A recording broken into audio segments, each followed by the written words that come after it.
Hello everybody, and welcome to the chapter where we're going to be focusing on eating disorders and obesity. So for the most common forms of eating disorders and the primary portion of this chapter, we're going to be focusing on anorexia nervosa and bulimia nervosa. Central to both of these disorders is an intense and pathological fear of becoming overweight and fat, and this pursuit of thinness that is relentless and sometimes deadly. And we'll see how kind of in the order anorexia being most severe to bulimia to binge eating disorder. But this pursuit of thinness, even though it kind of runs through all of them, is definitely the strongest with anorexia. Okay, and so we start there. Characteristics about anorexia. Fear of gaining weight, refusal to maintain normal weight. These individuals see themselves, they look at themselves in the mirror, but they don't realize that they're severely underweight. They still believe that they can lose more weight, or that they're constantly fearful that they're going to gain the weight back, and so their diet is so restrictive that they're not getting the proper nutrition to even keep a normal weight. Some types: restricting type, limit quantity of the food consumed. There's also the binge eating and purging type. Okay. But we'll want to make sure that we keep these separated here. Anorexia, see, is this fear of gaining weight and this extreme desire to be thin. Okay? And so you can do that through restricting the food that you put in, or you can do that by putting some food in and then purging that food so that you stay at that extreme thinness. Okay? And we'll talk about bulimia in just a little bit. In bulimia, some of these individuals, they actually look normal. So they're doing the binge eating and purging, but many of them have an actual normal weight. Okay, so that's the way that you can identify the difference between these two. So bulimia, frequent episodes of binge eating, like I was saying. So see, they will binge eat, lack of control over eating. They're often normal weight. So that's what I was referring to there. Okay. And the weight prevention via vomiting or excessive exercisers can be used. Okay. And I'm not too sure that's the right word on there. I'll have to fix that. But the issue here is that these individuals will often look at a normal weight, but the way that they're keeping that weight normal or nearly normal is through this binging and purging, so that they don't consume all the fats and so on that would make them gain more weight. The cycle: restricted eating motivated by the desire to be thin.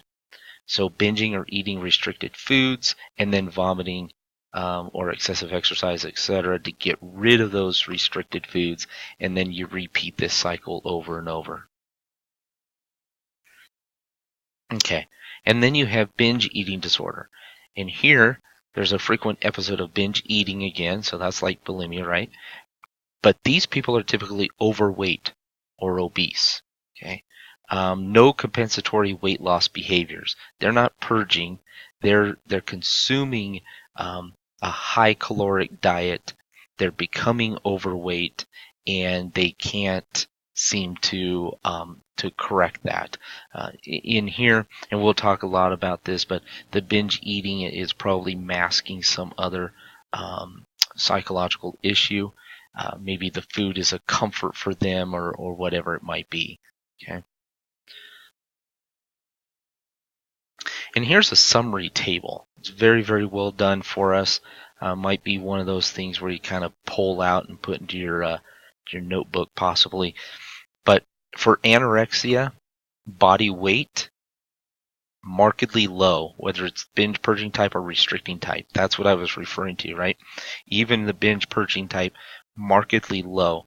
Whereas bulimia, you're looking at normal weight, maybe slightly overweight. binge eating disorder, overweight. So we can keep that straight. Fear of weight gain and becoming fat, anorexia, bulimia, definitely yes. Binge eating, no. Body image for anorexia, very distorted. Okay, very distorted perception of themselves. Bulimia is they're over-concerned with the weight. In binge eating, they may be unhappy with body and weight. For the binge eating, there is no binge eating at all in the restricting type of anorexia, but we do see that in every other disorder. Purging, we do not see that in restricting either because they're not consuming the food. And then we see in bulimia the non-purging type, so that would be no as well. Use of non-purging methods to avoid weight gain, that's going to be all of them except for binge eating. And then finally, feeling of lack of control over eating. So that's going to be no for the restricting type because they don't eat. And then yes, pretty much for everything else. Okay. So a nice summary table for us to look at all three of these disorders before we dig into psychological and biological etiology and so on. Okay, let's look at some prevalence here and age of onset. For anorexia nervosa, you're looking at 16 to 20-year-olds. Bulimia is a little bit older, 21 to 24-year-olds, and most likely in women. Binge eating, most likely to develop 30 to 50-year-olds. Okay, so we're getting older and older here. And then we see 3 females for every male with an eating disorder. So a 3-to-1 ratio for all eating disorders. And then gay and bisexual men have higher rates than heterosexual men. And that, again, would be for all eating disorders.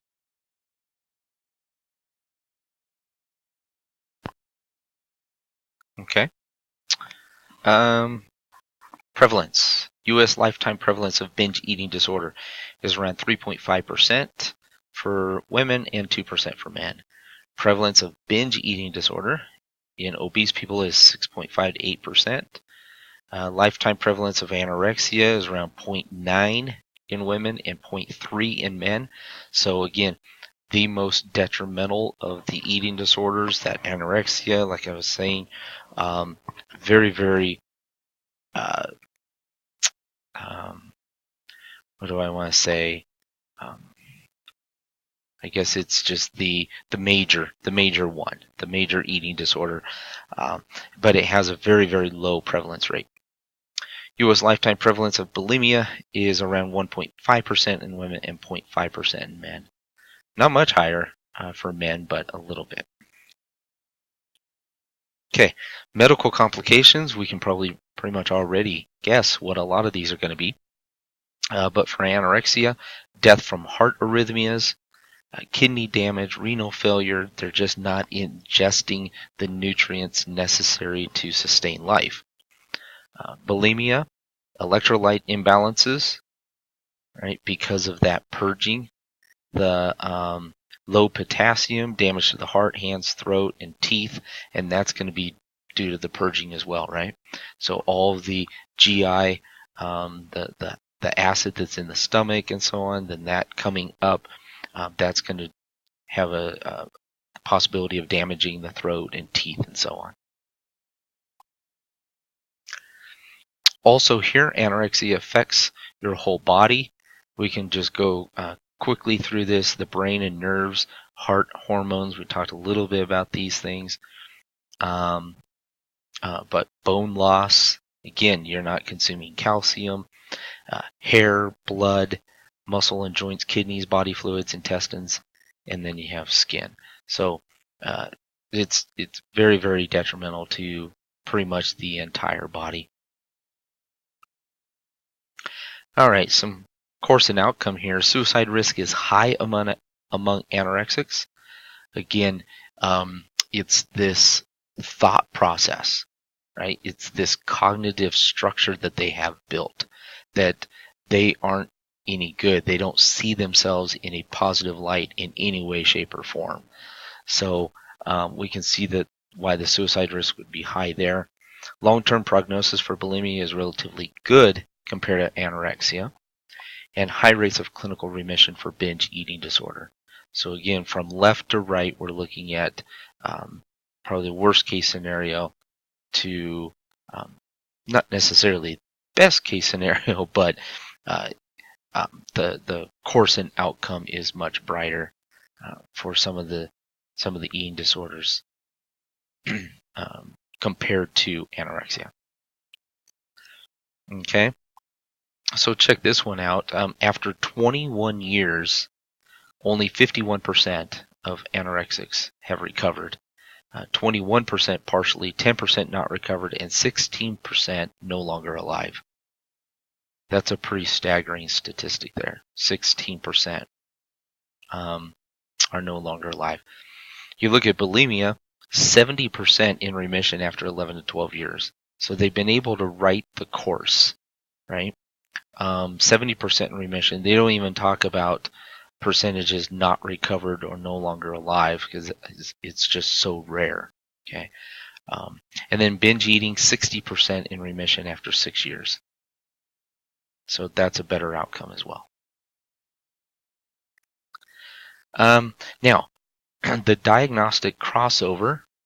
We're going to talk about the diagnostic crossover. We're also going to talk about comorbidity, which we've been going over that term in several of our chapters.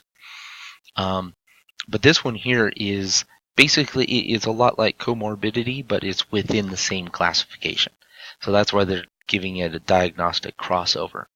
So if you look at the same bullet, or the first bullet, bidirectional transitions between two subtypes of anorexia. So people with eating disorders often later develop other eating disorders. So they can change between the two subtypes of anorexia, that restricting type and that purging type. Okay? Some shift from anorexia to bulimia, but very, very few transition from bulimia to anorexia. No shift from restricting anorexia to bulimia. It's just too much built into their cognitive framework, their structure, that I limit myself. I am not going to be seen as normal weight or overweight. The fear is that I'm going to gain weight at all, and so they stay extremely, extremely thin. And then no shift from binge eating disorder to anorexia or vice versa. And that would make sense because of the restriction of food. It's kind of the polar opposites here. So it would be unlikely that they would cross over. Okay, and then comorbidity. So eating disorders often are related, associated with other disorders like clinical depression, like obsessive compulsive disorder, like substance abuse disorders, or various personality disorders. Now, we've talked about clinical depression, we've talked about OCD. We still have some upcoming chapters to discuss substance abuse and personality disorders, but just to know that oftentimes food masks other things. Okay, and we can think about that even in our own lives, where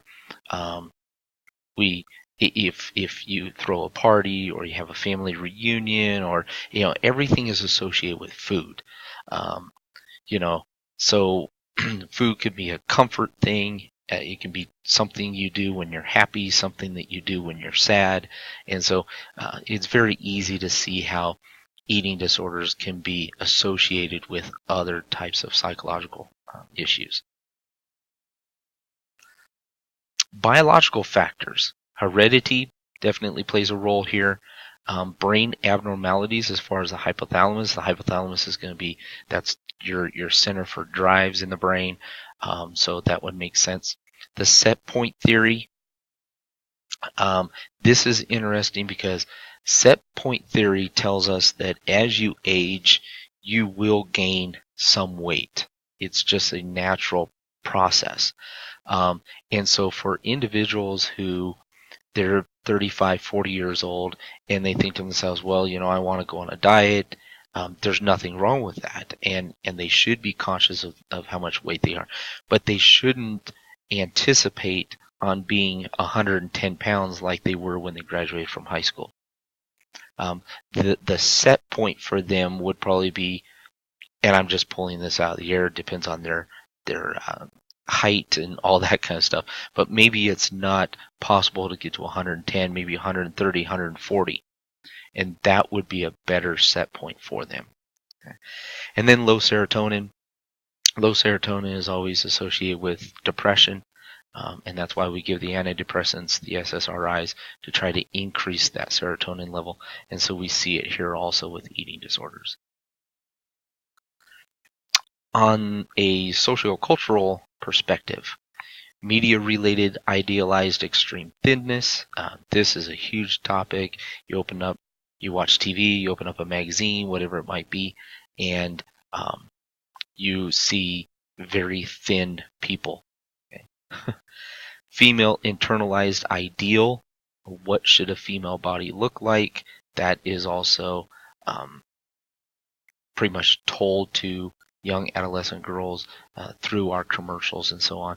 And then Western value towards thinness is something that we it seems like that's what we respect, or that's what we expect, is for girls to be very thin and so on.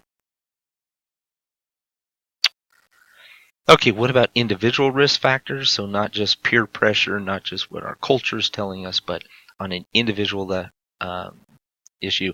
Gender, so we saw that more males than or more females than males.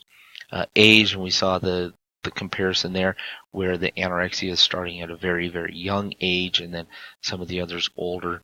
Sexual orientation, talked a little bit about that. Internalization of thin ideal. So this is internalization. This is just what they believe, not what's being forced upon them by their culture or media or something. But perfectionism, that again is a built-in character trait. Negative body image, dieting. Negative emotionality, self-critical. Okay, so that's built in as well, kind of an inherent thing. And childhood sexual abuse is also has been associated with a risk factor. Okay, so let's talk a little bit about treatments here, starting back over with anorexia. Emergency procedures to restore weight are often tried. Antidepressants. Remember, antidepressants take a significant amount of time to take effect. They can be 4, 6, 8 weeks before you see anything. So oftentimes there's an emergency procedure that's required, especially if you discover that this individual is very, very malnourished and on the verge of dying. You might need some kind of an emergency procedure. And then you can provide the antidepressants. But with the antidepressants comes therapy. So family therapy or cognitive behavioral therapy, you have to be able to work with the cognitive restructuring of that individual. Bulimia, antidepressants again, and then CBT. Okay. Most cases, you're not going to have to deal with an emergency medical procedure here. Right? Because oftentimes the bulimic is normal body weight, if not a little bit over body weight. Okay? But they still need to work on their self-concepts, their self-esteem, and that cognitive restructuring. So the antidepressants, CBT, is the ticket. For binge, antidepressants again, maybe an appetite suppressant as well. Interpersonal psychotherapy and cognitive behavioral therapy. So CBT, psychotherapy, antidepressants, very common treatment protocol. Okay, and now we switch gears to obesity. And since this has become such a huge issue in our culture today, it's pretty much has its own section in this chapter here. So obesity is a state of excessive chronic fat storage and a major worldwide health problem. Okay, more than 1.9 billion adults are overweight right now. 600 million are obese. So these numbers are staggering, and that's why we're focusing it on it by itself here. If we look at the entire United States by state, we can see that, guess what? You have Hawaii. And Hawaii is the only state that is between 15% and 19.9%, I guess, of those with obesity. Okay. And then you're looking at Mississippi, very high, over 35%. West Virginia, over 35%. A lot of the eastern states are between 30 and 34.9%. California not doing too bad if we look at it on the if we look at in relation to these other states. Okay, but nevertheless, very much a concern. So what does obesity do to you on a physical level? Well, it can cause high cholesterol, hypertension, high blood pressure, heart disease, arthritis, diabetes, cancer. So these, as you can see, that probably 2 or 3 of these are the highest causes of death, right? Heart disease, high blood pressure, cancer, high cholesterol. So not a good situation to be in physically. How do you define obesity? Well, most of the time it's done through the BMI. Now you have to be careful of the BMI. It's one of those indexes that are indices that work for the majority of people. Okay, but what you have to remember here is that if there's a bodybuilder or something like that, their BMI is going to be very, very high. Their weight is very high compared to their height and that kind of thing. So the index works pretty well for the normal individual. You're probably looking at, like, if you have a normal curve, 68%, 70%. There's going to be outliers though, okay, that it doesn't work for. But if you have a BMI below 18.5, you're underweight. If it's between 18.5 and 24.9, then it's normal. And that should actually be this slide, because it says BMI below 18.5 and then BMI 18.5. It's probably, yeah, okay, that works. That works, below 18.5. Overweight is going to be 25 to 29.9, and then obesity is a BMI above 30. And then they even go to the morbidly obese, BMI above 40 or being more than 100 pounds overweight. Okay, so normal 18.5 to 24.9. There's several of these online. The BMI calculators that you can look at, and you just identify your height normally on the y-axis, on the vertical axis, and then you'll have the weights in the cells on the x-axis, and then you look up to the top and it'll tell you what your BMI score is. Okay, if we look at obesity, we saw it state by state. Now we're looking at it through different racial or ethnic groups. So all racial groups, 68.5. Okay, overweight or obese, and then 35% obese. For non-Hispanic white, that drops a little bit. We'll just focus on the obese here, to about 33%. Hispanics, it's almost 10 percentage points higher at 43%. Non-Hispanic Asians, very low at 11%. And then non-Hispanic blacks, they top the list here at 48% being obese. Again, that's a staggering statistic. Some possible causes: genetic inheritance, hormones, sociocultural influences, family influences, and stress and comfort food. And we'll go into a little bit more detail on that one next. But you can definitely look at, there's a biological component, genetics, hormones, definitely a sociocultural influence, right? And then there's personal influences within the family, and then how one deals or copes with stress. This just goes into a little bit more detail, and it brings out one concept, and that's why I put the slide in here, is that early man, when we didn't have the industrialized civilization like we're dealing with now, it was people believed that it was built into our system that we ingest food and we could take that all the nutrients out of that food and the glucose and so on and store it very quickly, and we could turn it into fat very quickly. And that was extremely beneficial because in those days we didn't eat 3 meals a day, right? You hunted and you killed something, you ate it, and you might not eat again for 3 or 4 days.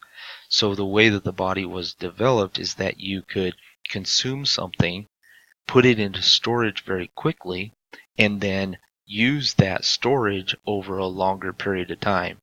And so that's how, like, you use glucose first, and then you use the fat cells and so on, and so you have some storage there. So that's where we're going with this evolutionary genetics part of it. But guess what? Our world is very, very different now today. And so we don't go without food. If it's 11:30 and we're not hungry, we eat anyways because it's lunchtime. And what happens if we don't eat? I'm just going to be hungry later. And we go throughout the day and we tell ourselves that we're extremely hungry. We might even, I'm starving right now. But very few of us ever are. Okay. So some other sociocultural influences. What about time pressure or restaurant portions where everything is, would you like to go large with that, right? Ultra processed foods. This has become a big issue with the way that we're treating wheat products and more and more people are becoming gluten intolerant, and so now they can't eat eating bread and all that kind of stuff. Food accessibility, it's very easy to access food. Advertising is all over the place, and immigrants to the United States. One interesting concept here is that we see obesity being a even greater problem when you have a culture that leaves their environment and they come to America. Okay, and there's lots of different concepts in that, but they might even be consuming foods that have less fat content than what they were actually used to, right? But look at these other things like advertising and food accessibility. I mean, you could be eating something that had far less fat content, but you eat it 10 times more often than you were used to. So the immigrants, that is a big issue with obesity. Family influences, high fat, high calorie diet, right? And these are just behavior problems. If your mom and dad, if this is the only food that they purchase, the only food they put in the refrigerator and the pantries and stuff, then that's what you as a kid are going to consume. Do you eat to alleviate distress or show love? Overfeeding? And then what about socially contagious obesity, right? Where it's just accepted everywhere we go. There's food. And you don't want to go to somebody's house and they've invited you over and you're a guest and you don't eat any of their food.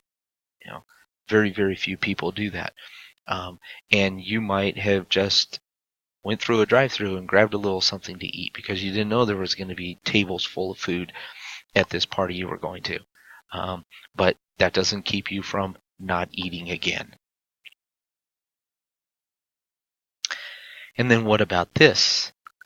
Comfort food. How many people watch TV and eat food or watch movies? You have to have a cold soda and popcorn to watch a movie. That's what's instilled in us, right? Attending parties, becoming anxious, angry, or bored. How many people just eat because they're bored? Okay, so it should be no surprise that because up to this point I've mentioned how the rates of obesity are so staggering, but at the same time, eating and food has become such a large part of our um, overall culture that it shouldn't be surprising to us. It takes a lot of self-discipline, right, to stay away from certain foods. Here are a couple other pathways also. The top one has to do with social issues, and the bottom one has to do with like self-esteem. So at the top, social pressure to be thin. So you feel this body dissatisfaction. You start to diet, but the diet doesn't work. And then you go back to binge eating because you're like, forget it. This isn't for me. I'm not going to ever be able to do this. And then another social pressure comes, peer pressure comes down or something. You feel terrible about yourself. You try a diet again. It doesn't work. And then you stay in that cycle. The one below, you have negative emotions, and so you binge eat to try to fix those negative emotions, and then you see the weight gain, and then that weight gain adds to your negative emotions because you can't believe that you've done this to yourself. So you start the binge eating, and it goes around and around. Okay, treatment. Lifestyle modifications, and that's number one. Just from everything that we've just talked about, definitely the lifestyle what you place in your pantry, what you place in your refrigerator, the places that you go and visit, and so on, that all has to change. There are some medications. Primarily, these medications do not allow you to store the nutrients into fat. It just passes through the body. But there's also bariatric surgery, and those are very effective because what it does is they'll actually sometimes remove portions of the stomach, or they'll clamp the stomach to make it much, much smaller so that you can only consume so much food at any one sitting. Okay, here's your e-lecture topic item. If you can complete that for me and turn it in with your discussion thread, I'd appreciate it. And our last slide for this chapter, 3 simple steps, and they seem simple. They're just right there in black and white, but they're hard for us to do. How can we prevent obesity? We eat 3 fewer bites of food at any meal. We walk or take stairs more often, and we sleep more. The basic gist of this is moderation in everything. It just seems it's really hard in our culture and everything that we've talked about to just give up a food, but it's much easier to just not eat as much of that food. Maybe, so a fewer bites of the food, it makes sense. Walk or take the stairs, that makes sense, and sleep more. That's just going to help your energy level throughout the day. Also wards off depression, and we know that depression is associated with obesity. So that does it for this chapter. All right, thank you.